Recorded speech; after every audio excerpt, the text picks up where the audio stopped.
Rodgers brought down. What can't Aaron Rodgers do? The legwork there getting him to first. And we have to give credit to him for buying time and extending the play. But you know, there's some really upset defenders on that one. They thought... And Rodgers intercepted a...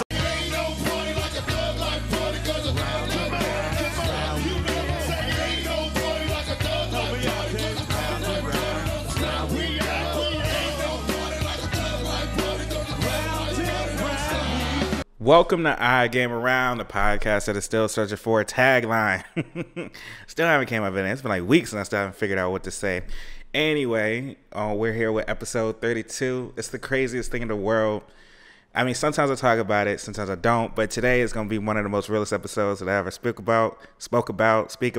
See, can't even get my speech right because I'm just so ready to get into these topics. Today, I was supposed to have a guest last week. But as you see, I took a week off, so I apologize to the fans out there because that was unplanned. I had 5 cancellations. Now, everybody, if you've been with my podcast for a minute, you know I'm from Tampa and I live in Tampa. I had 5 people scheduled to be on my podcast, right? 5 different people. They don't even know each other. And they all had to cancel for various reasons. So... yeah, instead of just putting out a random episode of me just talking about myself, I didn't want to dilute my quality of podcast. I wanted to actually have a concept, have something to talk about before I was going to put a new episode up. So that's why I had to take the week off. So I appreciate y'all rocking with me, sticking with me, and you know what I'm saying, giving it up for the squad. I don't know what any of that meant. Anyway, moving on. Today, I wanted to talk about new beginnings. I wanted to talk about what it takes to get to that next level. Once you start something, now how do you move on to the next level? How do you transition? How do you deal with the after effects of moving on to this bigger, brighter level? So the first thing I wanted to talk about is the big fish, small pond theory, which is, you know, should you be a big fish in a small pond or should you be a small fish in a big pond? I kind of think that reflects off your talent level. I think your talent level can tell you where you should be and how you should react and interact with people. If you interact with people in your everyday profession, whether you're a lawyer, doctor, or let me get a little lower to my level where I am, where you're entry-level intern or entry-level tech, whatever you're doing, how you interact with people on your day-to-day should kind of dictate where you should be in your profession. Even if you are an intern, if you're getting coffee, if you're coming up with ideas, if you're giving your boss different concepts, then maybe you shouldn't be an intern. Maybe you should apply to be an actual full-time employee. Maybe not there, maybe somewhere else. I think your talent level can tell you where you should be in life. Like for me, I'm a big fish in a small pond. There's not very many Tampa podcasts out there that I know about. I'm not saying that that it doesn't exist. I'm just saying I don't know too many Tampa podcasts that have had guests on like of my caliber. And here I go tooting my own horn. What I'm saying is I just don't think that I no longer need to be a big fish in a small pond. I think I need to move into a big pond and be a small fish and see how I navigate with that. Now, how did I come to that conclusion? Came to that conclusion from the New York trip. You saw a couple of the interviews that I did, talked to the people out, off air about me moving and everything like that. So I decided to move. So you hear it first. May 1st, as a matter of fact, I will be in New York, and my very first guest, I'm so excited to have them on the show. I follow their podcast all the time. Am I going to tell you who it is? No. But just wait for that May 1st episode to drop, or Monday, whenever Monday comes, wait for that episode to drop, and you'll see who I'm talking about. But back to the point. One thing that you got to realize is that when you try to move from a small pond to a big pond, you become the small fish. You can't be afraid to fail. You cannot be afraid to take risks. You cannot be afraid to do whatever it takes to accomplish your goals and accomplish your dreams. What you have to make sure that you do is you stay stable within yourself. You stay ready and you stay level-headed while you're transitioning, because when you start to transition, you start to see a lot of problems. Like for me right now, I'm going through a lot. I cracked my screen when I went to New York. I had a couple people that was supposed to do something for me that decided not to out of nowhere. It's just, you're going to go through a lot of problems, but don't let them problems discourage you from moving forward. I mean, that's all about progress. You know what I'm saying? Like when you go to a new area, a new realm, a new way of living, if you will, basic example, when you go from eating, meals every day, eating, Wendy's and Checkers and Burger King every day, to switching to like a vegetarian diet, or you're just on a diet in general where, you go a little more vegetarian, you go a little more green, there's gonna be a sharp change with that. Your stomach's gonna start hurting at first. You're gonna start feeling a little differently, but once you cycle through those changes, eventually you'll start feeling better. You'll start getting more energy. You'll start becoming accustomed to that vegetarian lifestyle. So I feel like whenever you try to go and do something that's going to be completely different from the norm that you'd ever do, whenever you try to break out of the cycle that you're currently in, you're going to face hardships. You're going to face people getting in your face telling you, oh, that's not the right move. Oh, you shouldn't do that. Oh, why, man? We used to eat chicken all the time every night. Now you want to, go get a salad? Come on, man. What you doing, man? Let's go get these ham hocks. I don't even know. Last time I ever had ham hock. Let's go get these turkey legs from the carnival, man. Stop playing. You're always going to have people that's going to resist because they're not used to you being that way. They're used to you being in a certain box and a certain level. That's where they're comfortable with you at. So once you start to change, you'll start to see, man, I don't even want to mess with this dude because this dude like playing around, man. I don't even know what to tell him. So I feel like you have to stay true to yourself. If you feel like in your heart of hearts, this is where I need to be, this is what I need to do, this is what I need to make sure to have everything work in my favor, then you gotta do that. Forget all the naysayers, forget all the problems that arise, forget all the pop-ups and the potholes and everything. Just keep staying true to yourself because, excuse me, once you, I thought I knocked my drink over. What? I was talking about a mini heart attack. It's like when you hit your hands in your pocket and you don't feel your phone. That's exactly what happens when an alcoholic spills his drink. He gets a little shook. But anyway, back on point.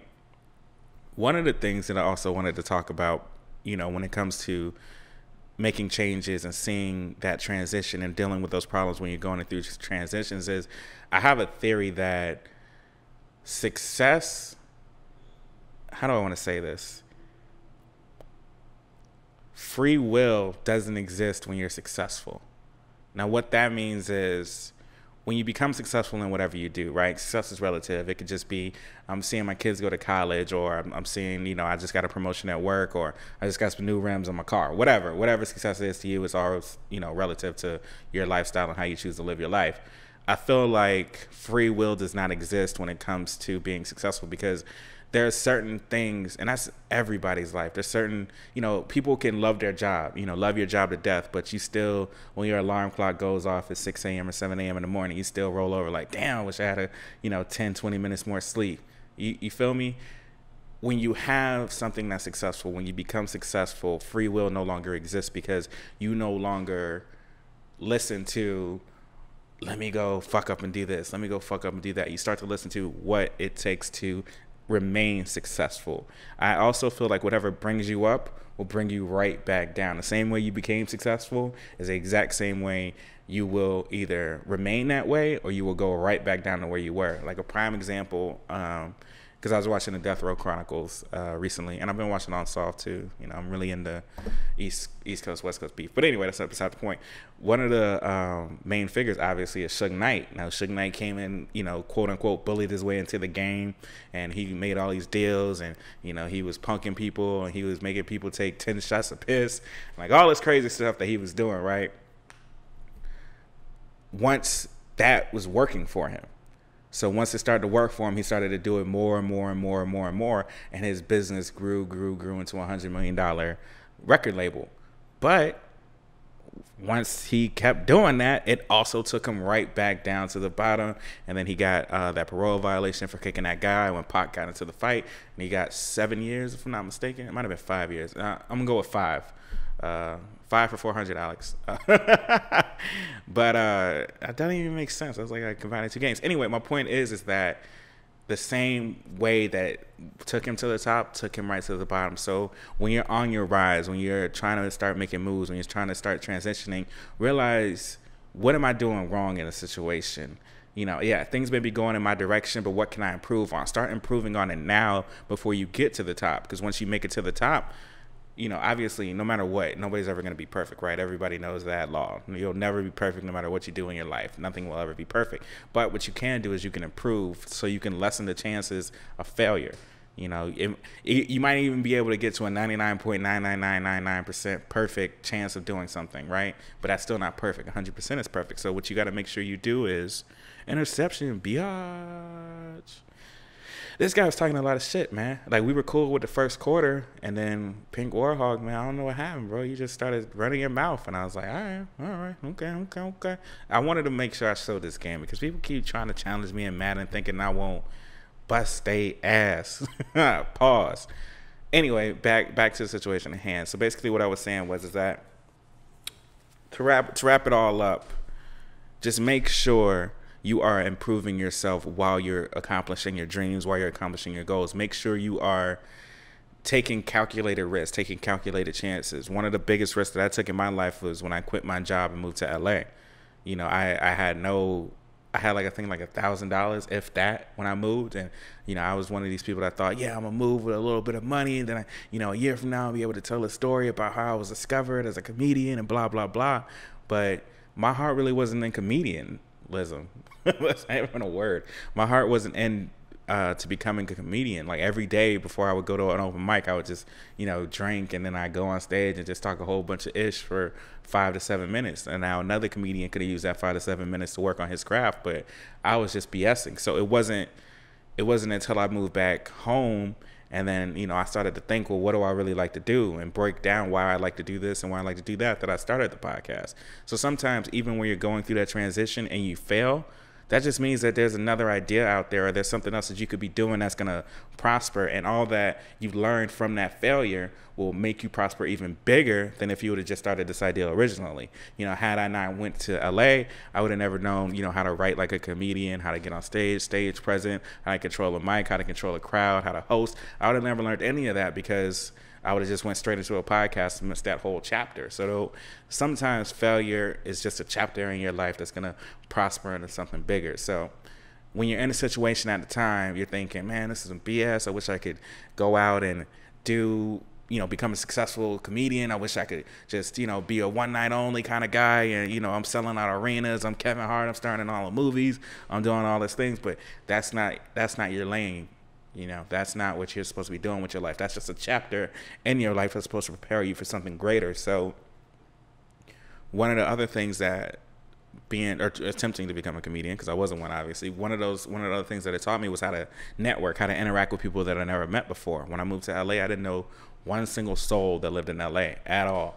But because I was able to start meeting people and start networking and start talking, I was able to, kind of like, oh, you doing this show here? Are you doing this there? All right, well, how can I, make that better? Oh, you want to start doing skits? Oh, you know what I'm saying? You just start getting to know people and you start seeing where you fit in and seeing the groove. Now, it didn't work out for me because I don't want to be in skits. I don't even want to be online, to be honest, but we here, baby. We live. So, but it didn't work out for me because I didn't want that lifestyle. I didn't want the comedic lifestyle. I don't want to, every time you see me, it's, oh man, say a joke. Oh man, I heard that joke and blah, blah, blah. When I speak, I want you to take something away from it. I want you to take like, yeah, that really motivated me to do this, man. That really motivated me to, pursue my dreams and actually try to buckle down and get on my goals, because like I said, you can have 6 kids, 8 kids, 20 kids, if you will, but you'll still have some time in your day where you can work on your dream, whether that's 5 minutes, 10 minutes, whether it's an hour at lunch. You'll always have some room in your life to work on whatever your dream is, no matter what is going on. You could be homeless, you ain't got a cell phone, you sleeping on somebody's curb, you sleeping on park benches, whatever your dream is. If your dream is to open up a restaurant, hey, you're going to have to start somewhere, my brother. You're going to have to start somewhere. Get on, like I said, get one of these little Panhandle, get about $20, go to Walmart, buy one of those coolers and put some ice, put some water in it, and hey, get on that corner. Get on one of those street corners and start selling cold water. Cold water for $1. You know what I'm saying? That what was it, like $8 investment just yielded you a 24 packs, only like $5. So that yielded you at least $25 off your $8 investment. And then you just start slowly building up from there until you can go get yourself an edge and go get yourself a job at a restaurant. You get an edge, you get cleaned up a little bit and just do like a little BS $8 an hour job. You might not even be a waiter. You might just be bussing tables, but you're starting somewhere. No matter where you are in your life, you can always start somewhere. And I think that is the key to what I wanted to talk about tonight is no matter where you are, you can start. Whatever you're going through, whatever kind of issues you with, whoever's in your house, whoever's in your face telling you you ain't this and you ain't never going to be this and you can't do that, you can always start somewhere. It may take a year, it may take 2 years, it may take 10 years. There is no such thing as an overnight success. Correct? Correct. All right. When you look at somebody like Cardi B, right? Cardi B just came out with her album. When you look at somebody like her, you can trace her steps back to when she started on Instagram and started popping. Then she went to Love and Hip Hop. Then she released those mixtapes. Then she finally came out with that single Bodak Yellow. And then she started grinding. Then she was on SNL. And then she started doing like you can back trace her whole, trajectory. You feel me? Where somebody like Khaled as well, you can trace him all the way back to the late 90s. When he was on the radio. Like anybody that's successful, you can always trace their trajectory. They didn't just wake up one night and was like, oh man, I think I'm become one of the biggest DJs in the world. Oh, tomorrow, look at that, I'm the biggest DJ in the world. It didn't happen like that. What happened is they grinded, they saw their opportunities, and they took their opportunities when they got them. They didn't complain, they didn't bitch and moan and say, well, this person got this person got that, why I ain't getting that? They just got on the floor and started grinding. I mean, think about somebody like Fetty Wap. People may call Fetty Wap, a one-hit wonder or whatever, but he was pushing Trap Queen for a year. You gotta be real dedicated to your craft to be pushing that, to be pushing one record for a whole year. I would have made like 6, 7 other, man, this ain't working, that ain't working, that ain't working, this ain't working. But he knew that this is what I'm supposed to do, this is the right. And I feel like once you find your calling, once you find what you're supposed to do with your life, nothing will stop you from accomplishing that goal. I don't care if there's only 1 subscriber or there's 1 million subscribers. I'm still gonna be the same old shine at the end of the day, because this is my calling. This is what I'm supposed to be doing with my life. So whatever opportunities come with it, I'm ready to embrace it, because I know this is where I'm supposed to be in my life. And I think some people try to fit that square peg into that circle, that circle hole. You just try to jam it in there. That's not what you're supposed to do. Just because your daddy was a doctor don't mean you got to become a doctor. Just because your mother was a mathematician doesn't mean you have to be a mathematician. Be who you are and enjoy that. But some people don't know who they are. They just try to live their life vicariously through somebody else. So you got to buckle down and feel like, well, what do I really like? What do I really like doing? What do I really like to accomplish in my life? And then pursue that. It's all about breaking down who you are as a person. That's what it is. Just break down what you like, what you enjoy, how you're going to enjoy it, why do you enjoy it. Break that down, and then surround yourself with like-minded people. Surround yourself, like I want to surround myself with people that enjoy podcasts. Everybody I know right now doesn't listen to podcasts. I don't know anybody. I won't say I don't know anybody, but I will say I don't know anybody that I talk to on a regular basis that likes podcasts. I just don't, because once again, I'm in Tampa. It's a small market, so you really have to live outside of Tampa if you want to. I feel like I'm taking shots at people. I'm not taking any shots. I'm just saying I don't know anybody that listens to podcasts. But my point to that is that's one of the reasons I'm moving to New York. It's not just about me, doing the podcast. It's also about me getting around people that still believe in that same dream as me. They believe in becoming a podcaster. They believe in having these intellectual conversations. They believe in taking it to a higher level. I don't like hanging around with people that are comfortable with their life, especially me being only 27. Most of the people I hang around are under 30 as well, and they're comfortable. How can you be comfortable when you still have all this youth? You need to be using that youth to get out here and grind and get these goals. And it's not even a monetary thing. I don't care if you're making $20,000, $30,000 a year. As long as you're doing your dream, you could be an artist. You could be a painter. As long as you're just, making paints. As long as you're creating portraits or, painting the Mona Lisa, like whatever you want to do with your life, as long as you're doing that, I'm happy for you. I'm ecstatic. I don't want to wake up. I don't want to hang out with people that are pissed at their lives and they're not willing to make a difference or willing to make a change. You got to take those risks. You have to take those chances, because you don't want to think 30 years from now, 50 years old, right? 50, 60 years old, whatever, however old you are. And you sit back and talk to your grandchildren about, damn, I wish I would have did this. Damn, I wish I would have did that. Maybe you don't even have grandchildren. Maybe you in jail. Maybe you messed up somewhere along the way and, you're in an old folks home at 50 years old, which would be crazy. I guess you'd be at a hospice. Yeah, that's probably more accurate. But whatever you are, wherever you are, you feel me?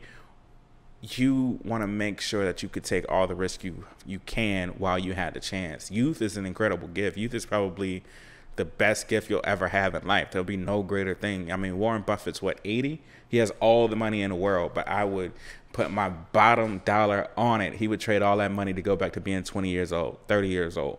Because youth, when you have that youth, you have a chance to do something incredible. You can travel, you can enjoy life, you can, you know, get in a relationship, you can have children, young children. Like, you can just do so many things while you're young. So you got to use that gift that you have by making it, you know, making it about yourself, making it about what you want to do with your life. If you want to be a saxophone player, I don't know any other saxophone players besides Kenny G, because I'm very dim-witted when it comes to jazz. But my point is that whatever you want to do in your life, then go for that lane and make sure you get with like-minded people that will also believe in that same kind of, what am I trying to say? That same kind of goal, that same kind of dream. Just because you have a podcast and I have a podcast doesn't mean we need to compete with each other. I don't care if we're talking about the same thing. I don't care if you're doing games just like I'm doing games. But if you are doing games, you stole it because I've been here first, homie. But anyway, I don't care if we got the same exact podcast word for word. I am not in competition with you at all, sir.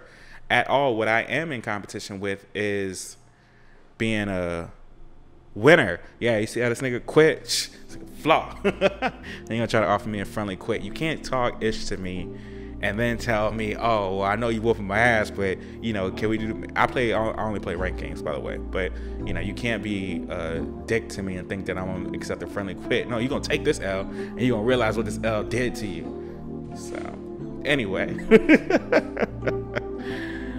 Well, we have reached the end of the show, and as you know, I leave you with a quote. We gotta start making changes. Learn to see me as a brother to the two distant strangers, and that's how it's supposed to be. How can the devil take a brother if he's close to me? Think about it.